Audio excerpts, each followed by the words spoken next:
What would happen if Mayor Adams is removed or resigns? It's Friday, September 27th, and this is your New York Daily News. Friday's forecast calls for cloudy skies in New York City with a high near 74 and a low near 67. Before today's top story, the anti-police agitator wanted for trying to bust into the Brooklyn home of a cop targeted by a group of protesters has been arrested, police said Thursday. Terrell Harper, 42 years old, was charged Wednesday with attempted burglary, criminal mischief, menacing, criminal trespass, and harassment. He pleaded not guilty and was later released on $10,000 bail. Harper was among a group of protesters Monday night, police said, who gathered outside the Sunset Park home of an officer whose name and address had been posted on social media. The officer, according to social media, had the night before put his hands on protesters when they demonstrated outside the 73rd Precinct Station House in Brownsville because they were angry about the September 15th subway shooting in which two other officers opened fire, wounding a fare evader who confronted them with a knife. One of the officers and two innocent bystanders were also shot. Harper, according to the criminal complaint filed in court, tried to enter the cop's home by opening the front door, then kicked the door, touched the windows, and yelled at the cop. Find the latest on this story and more right now at nydailynews.com.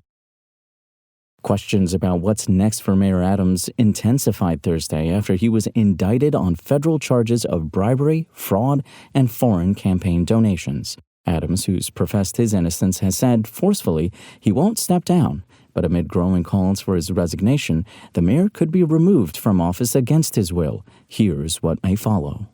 What happens if Adams resigns? If mounting pressure changes Adams' mind, the next in line is Jumaane Williams, the city's public advocate. Williams, a progressive Democrat, has not called for Adams to step down, but warned his patience has its limits. Justice presumes innocence until proven guilty, Williams said in a statement. At the same time, these charges are even more sweeping and severe than imagined. It is federal officials' obligation to prove their case, and it is the mayor's obligation to prove to New Yorkers that there is a real plan and path to govern the city effectively and regain trust. And his time to show that plan is rapidly running out, he added. Within 3 days of Adams leaving office, the acting mayor under the city charter must schedule a nonpartisan special election to be held on the first Tuesday after 80 days. If Adams resigns closer to the primary, a more standard election process would take place, with the winner in November immediately taking office. If not Williams, the job goes to the third city official in the line of succession, City Controller Brad Lander, who called for Adams' resignation Thursday and is running for mayor. What if he's removed by Governor Hochul? If Adams refuses to step down, Governor Kathy Hochul has the power to remove him from office, an authority that was threatened in the early 1900s but never used.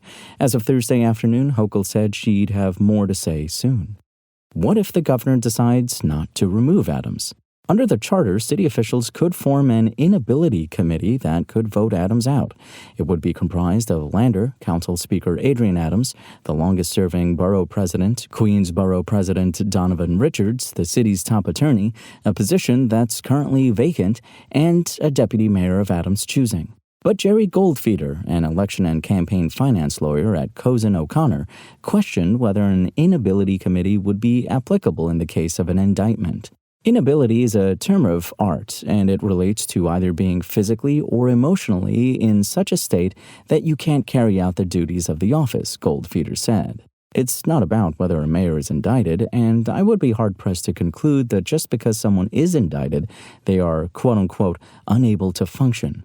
For more on this story and for the latest in New York City politics, visit nydailynews.com and follow us on social media at nydailynews.